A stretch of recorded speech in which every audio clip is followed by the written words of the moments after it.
Hi, this is Michael from Cloud App. In this article, 7 tips for remote workers to avoid loneliness, we're going to talk about some specific tips you can use so that when you're working from home or when you're working remotely, you can avoid those feelings of loneliness that some of us feel.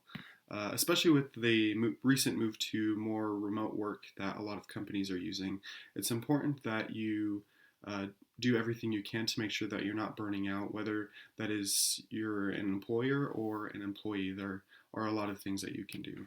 So the first tip we have is setting your schedule of dedicated focused blocks.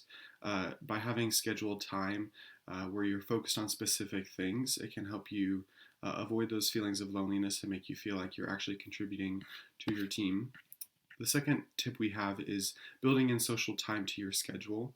Because you are remote, the social interaction that you have in office that kind of comes with being in office isn't necessarily there. So by socializing with your teammates, whether that's over Zoom or a remote lunch or something like that, that can be really helpful to help you avoid loneliness. Your third tip is taking a break from your home office. I know, particularly me, I can get very focused with my work, and sometimes it can be hard to feel like I can get away from my work when I'm working from home.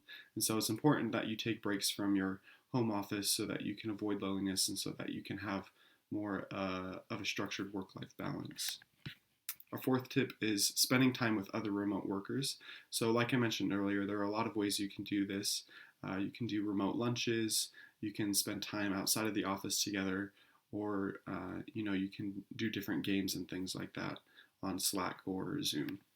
Our fifth tip is staying connected with your community. And so, like I mentioned earlier, having a good work life balance is a great way to make sure that you avoid loneliness. So, participating in your local community, whether that's through service or different things, can really help you feel connected to other people and help you avoid burnout. Our sixth tip is communicating with your team with videos and phone calls. So, by regularly contacting your teammates and checking in with them, whether that's meetings or one-on-ones or just casual conversations, can help you really feel connected to your team, similar to how you might when you're in office. And then our seventh tip is participate in regular office meetings.